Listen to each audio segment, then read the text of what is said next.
Class. मैं professor Manikant Kumar, JP शिक्षक प्रशिक्षण महाविद्यालय बिहार शरीफ।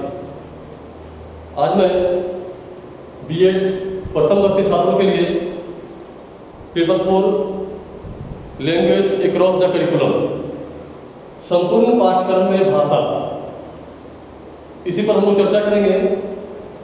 और मेरा आज पहले यूनिट का पहला चैप्टर है, वो है भाषा एवं साक्षरता, लैंग्वेज एंड लिटरेसी। तो सबसे पहले हमको ये देखना है कि भाषा क्या है। भाषा के बारे में जानकारी प्राप्त करेंगे। तो शायद आप लोग जानते होंगे कि भाषा क्या है। अभी हम कुछ बोल रहे हैं और आप कुछ सुन रहे हैं। हमारे और आपके बीच जो संप्रेषण हो रहा है, इसमें भी किसी न किसी भाषा का योगदान है। अभी मैं हिंदी में बोल रहा हूँ, आप हिंदी में ही सुन रहे हैं। हमारा संप्रेषण बिल्कुल सही है। जो हम बोल रहे हैं वही आप सुन रहे हैं। तो इसमें अगर बहुत बड़ा योगदान है तो भाषा का ही है। दूसरे शब्दों में हम ये समझें कि अपने भावों को, अपने विचारों को किसी दूसरे के सामने प्रकट करना, वही भाषा कहलाता है। हम अपने भाव को, अपने विचारों को आपके सामने प्रकट कर रहे हैं तो किसी न किसी भाषा के माध्यम से ही प्रकट कर रहे हैं। अब यह होता क्या है कि कक्ष में भाषा बोलचाल से जुड़ा होता है। अध्ययन अध्यापन का काम भाषा के ही माध्यम से होता है। भाषा जानने से पूर्व हमें यह जानना आवश्यक होगा कि भाषा का प्रयोग किसके द्वारा और किस रूप में किया जाता है। अब समझना यह है कि भाषा केवल बोलने का विषय नहीं है, ये देखने का भी विषय है।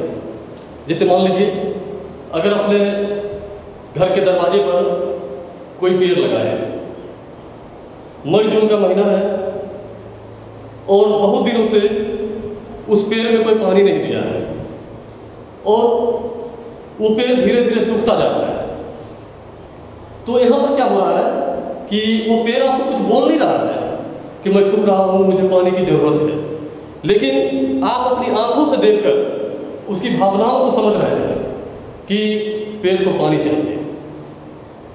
यहाँ पर क्या है कि हम अपनी आंखों से उसकी भाषा को समझ लेंगे। अगर आप घर में मवेशी को पालते हैं तो टाइम टू टाइम समयानुसार उसको खाना और पानी देने की जरूरत होती है। गाय की बात, भैंस की बात आप जानते नहीं हैं, समझ नहीं सकते हैं। कभी गाय ये नहीं बोल सकती है कि मुझे प्यास लगी है, मुझे पानी दो, लेकिन आप उसकी भावनाओं को समझ लेते हैं कि गाय प्यासी है, हमको पानी देने की जरूरत है, भैंस प्यासी है, उसको पानी देने की जरूरत है। यहाँ पर क्या होता है कि हम अपनी आंखों से उसकी भावनाओं को समझ लेते हैं। तो सीधा सा मतलब यह है कि अपनी बात को, अपने विचार को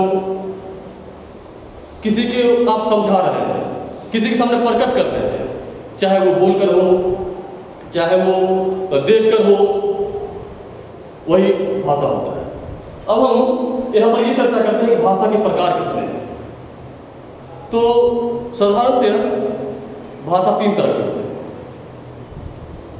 मौखिक भाषा, लिखित भाषा और सांकेतिक भाषा, जिसकी जानकारी आप लोगों को पहले से है। मौखिक भाषा का मतलब ये होता है कि अपनी बातों को आप दूसरे के सामने बोलकर प्रकट करते हैं। आपको भूख लगी है तो आप खाना मांगेंगे तो बोलकर मांगेंगे कि मुझे भूख लगी है, खाना चाहिए। प्यास लगी है तो बोलकर प्रकट करेंगे, मुझे प्यास लगी है, पानी की जरूरत है। अब यहाँ पर मौखिक भाषा समझ गए। अब हम बात करते हैं लिखित भाषा की। तो लिखित भाषा में क्या होता है कि अगर आप कॉलेज के स्टूडेंट हैं, आप कहीं नौकरी कर रहे हैं, किसी ऑफिस में आपको अपनी बात को रखना है, अपने विचारों को रखना है, तो वहाँ पर होता क्या है कि आप बोल कर अपनी बात को प्रकट नहीं कर सकते हैं। अगर व्यवहारिक रूप से आप बोल रहे हैं, आपका काम बन जाए तो दूसरी बात है, लेकिन वहाँ पर क्या होता है कि लिखित भाषा काम में आता है। आपको कॉलेज से छुट्टी लेनी हो तो आप अपने प्राचार्य के सामने एक आवेदन प्रकट करेंगे, प्रस्तुत करेंगे, और वो आवेदन आपका मान्य होगा तो आपको छुट्टी मिल जाएगी। यह हो गया लिखित भाषा। उसके बाद एक होता है सांकेतिक भाषा। अब सांकेतिक भाषा क्या होता है कि आप अगर किसी मीटिंग में बैठे हुए हैं, बहुत सीरियस मीटिंग चल रही है, आप वहाँ बोल नहीं सकते हैं, अपने बॉस को आप कुछ लिख कर नहीं दे सकते हैं, तो यहाँ पर हम लोग क्या करते हैं कि हम लोग सांकेतिक भाषा का प्रयोग करते हैं। हम इशारों में बात करते हैं। अगर मुझे कहीं जाना है, बाहर जाना है, तो अगर क्लास में है तो बोलकर प्रकट करेंगे मेरे को आउट, या अगर आप बोल नहीं सकते हैं तो आप सीधा सा इशारा देंगे, तो फिर ये सांकेतिक भाषा है।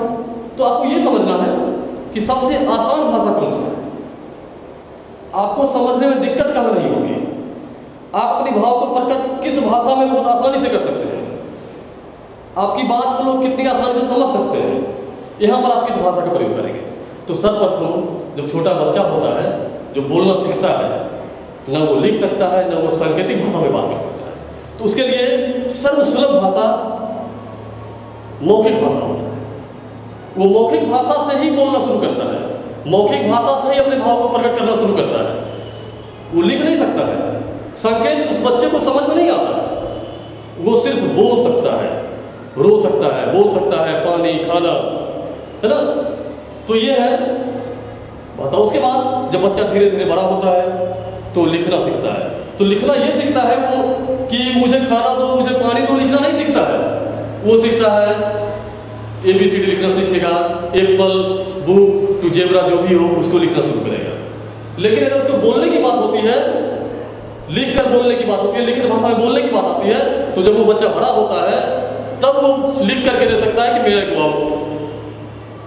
बट वो शुरू में नहीं कर सकता ऐसा, शुरू में वो बोलकर ही अपने भाव को प्रकट कर सकता है। और सांकेतिक की तो बात ही नहीं, बच्चे की समझ में सांकेतिक भाषा तो आती ही नहीं है। तो हमारा स्टार्टिंग जो होता है, शुरुआत जो होता है भाषा सीखने का, अपने भाव को प्रकट करने का, वो मौखिक भाषा ही है। और हम मौखिक भाषा से ही अपनी बातों को बहुत अच्छी तरह से किसी सामने प्रकट कर सकते हैं। अभी सोशल मीडिया का जमाना है, व्हाट्सएप, फेसबुक, बहुत सारे ग्रुप्स होते हैं और लोग आपस में बात करते हैं। तो बात करने में क्या होता है कि लोग लिख करके ही चैटिंग करते हैं। अब उसमें अगर किसी आदमी को कोई गुस्सा आता है तो आपको अगर मान लीजिए कुछ डांटना है, बोलना है, तो लिखित भाषा में स्पष्ट नहीं हो पाता है कि आदमी को डांट के बोल रहा है कि प्यार से बोल रहा है कि कैसे बोल रहा है। अगर आप ऑफिस में बैठे हुए हैं, अगर मैं आपको लिख के दूं यू कैन गो, आप जा सकते हैं। अगर मैं बोलकर प्रकट करता हूं कि आप जा सकते हैं, तो आप मेरी भावनाओं को समझ लेंगे कि हम डांट कर बोल रहे हैं कि प्यार से बोल रहे हैं। तो यहां पर क्या इंपोर्टेंस ये देखा जाता है कि मौखिक भाषा ज्यादा कारगर है लिखित भाषा के। हम अपनी भावनाओं को मौखिक भाषा के माध्यम से बहुत अच्छी तरह से प्रकट कर सकते हैं, समझाकर प्रकट कर सकते हैं। कहीं कोई लड़ाई झगड़ा हो गया तो उसको सलटने के लिए हमें मौखिक भाषा का ही प्रयोग करना पड़ेगा। हम वहां पर लिखित भाषा का प्रयोग कभी नहीं कर सकते। कहीं झगड़ा हो गया, किसी की पंचायत बैठी हुई है, वहां पर आप लिख करके आगे बढ़ाएंगे अपना काम, अपना वो स्टेटमेंट, अपना कथन, तो वो आदमी समझ नहीं पाएगा। वहां पे आपको बोलना पड़ेगा और बोलने से ही वो मामला जो वहां पे उलझा हुआ है वो सुलझ सकता है। ये महत्व है मौखिक भाषा का। अब लिखित भाषा समझ गए हम लोग, सांकेतिक भाषा भी समझ गए। अब हम लोग धीरे धीरे इसकी चर्चा विस्तार से आगे करेंगे। अब हम देखते हैं हमें कुछ वेद में, जैसे ऋग्वेद, अथर्ववेद, गौतम का क्या कहना है, इसके बारे में चर्चा कर लेंगे हम लोग। तो सबसे पहले वेद में भाषा का अनेक नाम है, जैसे वाग, वाच, गिर। अब देखिए भाषा का ही दूसरा नाम वाग है, वाच है, गिर है। लोक व्यवहारे प्रचलित वागे भाषा शब्देन व्यवहृत, अर्थात लोक व्यवहार में प्रचलित वाग शब्द का ही प्रयोग भाषा के जगह पे किया जाता है। मतलब वहां पे हम भाषा का शब्द का प्रयोग नहीं करके हम लोग वाक का प्रयोग करते हैं। अब शशिकर्ण कानून, इनका क्या कहना है? इसमें लिखा हुआ है, भाषा से दिव्यता, सुमित और श्रेय की प्राप्ति होती है। बौद्ध गौतम में भाषा की विभिन्न शैलियां बहुविध अर्थ को प्रकट करती है। अब देखिए, इसी पर मैं फिर चर्चा करता हूं कि भाषा की विभिन्न शैलियां बहुविध अर्थ को प्रकट करती है। वाक एक ही है, कथन एक ही है, लेकिन बोलने की शैली से प्रकट होता है कि आदमी क्या कहना चाहता है। अगर आपको यहाँ से भगाना हो, आप किसी को अपने घर से भगाना चाहते हैं, उसको डांट के भगाएंगे तो बोल के भगाएंगे तो समझ में आएगा, आपकी शैली समझ में आएगी उसको। आप प्यार से बोलेंगे वो भी समझ में, ठीक है। तो यहाँ पर क्या है, बहुविध शैलियां, बहुत सारी, मतलब जो आपकी बोलने की शैली है, आप कहना क्या चाहते हैं, उसको लोग भाषा के माध्यम से ही प्रकट कर सकता है। अब है अथर्ववेद में क्या है कि देवों ने, देव मतलब देवता, पशुओं, पक्षियों और मनुष्यों को भाषा प्रदान की है। अब देखिए, मनुष्य की बात तो हम लोग जान रहे हैं कि मनुष्य हम भी हैं, आप भी हैं। कैसे हम लोग बात करते हैं, कैसे हम लोग चर्चा करते हैं, अपनी बातों को कैसे रखते हैं, आपकी बात को हम कैसे ग्रहण करते हैं, ये तो हम लोग जान रहे हैं। अब बात पशुओं की होती है। अब यहाँ हम चर्चा की थी इससे पहले कि गाय को अगर भूख लगी है, गाय को अगर प्यास लगी है, तो वो आपसे बोलेगा नहीं, आपका नाम नहीं पुकारेगा कभी कि आपको, मतलब गाय आपसे पानी मांग रही है। गाय कभी नहीं बोलेगी कि हाँ ABCD राम रहीम जो भी है हमको पानी दो। लेकिन भाषा उसकी भी है, उसकी भाषा भी आप समझते हैं। अगर गाय को आप 10-15 दिन बांध के रखिए तो उसके एक्टिविटी से आपको समझ में आ जाएगा कि गाय को अभी क्या चाहिए।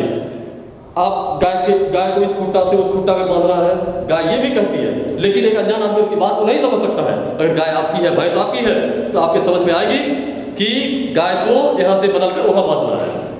तो क्या है, पशु की बात हो गई। इससे पहले मैंने आपको पेड़ पौधे के बारे में बताया कि मई जून अप्रैल के महीना में पेड़ झुलस रहा है, पानी की जरूरत है, तो उसकी स्थिति को देख करके, उसके जो लीफ होते हैं, पत्ती होती है, उसको देख करके, उसके जड़ को देख करके आप समझ लेंगे कि पेड़ पौधे को पानी की जरूरत है। अर्थात आप उसकी भाषा को समझ रहे हैं, लेकिन पेड़ पौधा बोल नहीं रहा है। ठीक है, चलिए हम पेड़ पौधे की बात नहीं कर रहे हैं, क्योंकि अथर्ववेद में ये क्लियर लिखा हुआ है कि पशुओं, पक्षियों और मनुष्यों की बात करते हैं। तो पशुओं की बात होगी, पक्षियों की बात करते हैं, तो बस वही बात है कि अगर आप किसी मतलब पक्षी को रखे हैं, तोता पाल के रखे हैं, कबूतर पाल के रखे हैं, उसको भी समय समय पे आप पानी देते हैं, खाना देते हैं। अगर नहीं देते हैं तो चिल्लाना शुरू करता है, बोलना शुरू करता है, तो आप समझ जाते हैं कि इसको खाने की जरूरत है, पानी की जरूरत है। और बात रही मनुष्यों की, तो मनुष्य हम भी हैं और मनुष्य आप भी हैं। आप भी समझते हैं भाषा और हम भी समझते हैं भाषा। हम लोग को भगवान ने वाणी प्रदान की है और हमारा काम यह है कि वाणी अगर भगवान प्रदान किए हैं तो हमें इसका सदुपयोग करना चाहिए, अपनी भाषा का सदुपयोग कीजिए। उसके बाद ऋग्वेद में कुछ ने कहा है, सर्वप्रथम मानवाय अत्युर्थं वाक्मिंद्रा प्रदान, मतलब कि सर्वप्रथम भगवान ने मनुष्य को देवता की स्तुति के लिए, भगवान की स्तुति के लिए भाषा प्रदान की गई है। और हम लोग इसी को आगे बढ़ाते हुए अब लोग देखते हैं कि कक्षा में जब बहुत जगह के छात्र आते हैं, मतलब क्योंकि अगर आपका कोई क्लासरूम है तो कोई जरूरी नहीं है कि एक ही जगह के बच्चे होंगे, एक ही गांव के बच्चे होंगे, एक ही मोहल्ला के बच्चे होंगे। बच्चे तरह तरह के हो सकते हैं, विभिन्न गांव से हो सकते हैं। अगर आप प्राइमरी लेवल की क्लास में पढ़ रहे हैं तो बच्चे आपके गांव के हो सकते हैं, आपके मोहल्ले के हो सकते हैं। आप मिडिल स्तर में जाएंगे तो बच्चे आपके पंचायत के हो सकते हैं। हाई स्कूल में जाएंगे तो बच्चे आपके मंडल के हो सकते हैं, आपके 10-15 किलोमीटर के एरिया के हो सकते हैं। लेकिन अगर आप कॉलेज में जाते हैं तो बच्चे आपके डिस्ट्रिक्ट के दूसरे जिला के भी हो सकते हैं। तो यहाँ पर क्या होता है कि कक्षा अंतःक्रिया में छात्रों की पृष्ठभूमि का कुछ प्रभाव पड़ता है, उसके बेस का प्रभाव पड़ता है।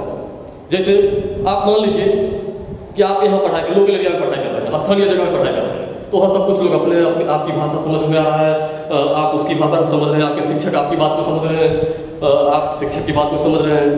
लेकिन अगर अपने स्टेट से, अपने राज्य से बाहर आप अध्ययन के लिए जाते हैं, जैसे मान लीजिए कि हमारे यहाँ के बहुत छात्र दिल्ली में, कोटा में पढ़ाई करते हैं, तो वहाँ कोई जरूरी नहीं है कि उनके साथ पढ़ने वाले बच्चे जो होंगे वो बिहार के ही होंगे। वहाँ तो पूरे देश के बच्चे होंगे, बिहार के भी होंगे, उत्तर प्रदेश के भी होंगे, तमिलनाडु के भी होंगे, महाराष्ट्र के भी होंगे, मतलब डिफरेंट ऑफ सब स्टेट, मतलब हर जगह के होंगे बच्चे। तो वहाँ पर क्या होता है कि उनका अलग अलग प्रभाव होता है। जैसे उनके भौगोलिक क्षेत्र का प्रभाव, भौगोलिक क्षेत्र का प्रभाव पड़ता है। उसके बाद उनके सामाजिक क्षेत्र का भी प्रभाव पड़ता है, किस तरह के समाज के हैं वो। उसके बाद आर्थिक क्षेत्र का भी प्रभाव पड़ता है। कुछ राज्य संपन्न होते हैं, कुछ राज्य संपन्न की अपेक्षा बहुत गरीब भी होते हैं। वहाँ के राजनीतिक क्षेत्र का भी प्रभाव पड़ता है। उसके बाद वहाँ की संस्कृति कैसी है, रहन सहन कैसा है, जीने का व्यवहार कैसा है, इसका प्रभाव पड़ता है। तो हम लोग इसकी चर्चा अगली क्लास में करेंगे। Okay, thank you.